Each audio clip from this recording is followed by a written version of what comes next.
தொழிலாளர்களை பாதிக்கும் 4 சட்ட தொகுப்புகளை திரும்ப பெற மத்திய அரசை வலியுறுத்தி ஓசூரில் மறியலில் ஈடுபட்ட இந்திய தொழிற்சங்க மையம் மற்றும் CITU தொழிற்சங்கத்தினர் போலீசாரால் கைது. கிருஷ்ணகிரி மாவட்டம் ஓசூரில் 4 சட்ட தொகுப்புகளை ரத்து செய்ய வலியுறுத்தி மறியலில் ஈடுபட்ட இந்திய தொழிற்சங்க மையம் மற்றும் CITU தொழிற்சங்கத்தினர் 100க்கும் மேற்பட்டோர் போலீசாரால் கைது செய்யப்பட்டனர்.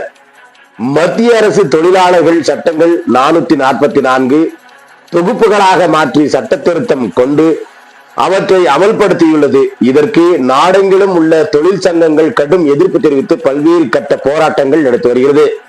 இந்த 4 சட்ட தொகுப்புகளையும் மத்திய அரசு உடனே ரத்து செய்ய வேண்டும் என வலியுறுத்தி நாடு தழுவிய மறியல் போராட்டத்திற்கு இந்திய தொழிற்சங்க மையம் மற்றும் CITU தொழிற்சங்கத்தினர் சார்பில் அழைப்பு விடுக்கப்பட்டிருந்தது. இந்த நிலையில் ஓசூர் காந்தி சிலை தபால் நிலையம் முன்பு கிருஷ்ணகிரி மாவட்ட குழு CITU மாவட்ட தலைவர் திருமதி கோவிந்தம்மாள் மற்றும் மாவட்ட செயலாளர் ஸ்ரீதர் தலைமையில் மறியல் போராட்டம் நடைபெற்றது.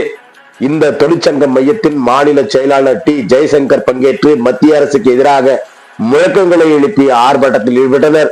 தொடர்ந்து நூற்றுக்கணக்கானவர்கள் சாலையில் அமர்ந்து மறியலில் ஈடுபட்டனர். மறியலில் ஈடுபட்ட இந்திய தொழிற்சங்க மையம் மற்றும் CITU தொழிற்சங்கத்தினர் குண்டுக்கட்டாக போலீசாரால் கைது செய்யப்பட்டனர் என்பதும் குறிப்பிடத்தக்கது. ஓசூரிலிருந்து செய்தியாளர் செல்வமுடன் ராமச்சந்திரன்.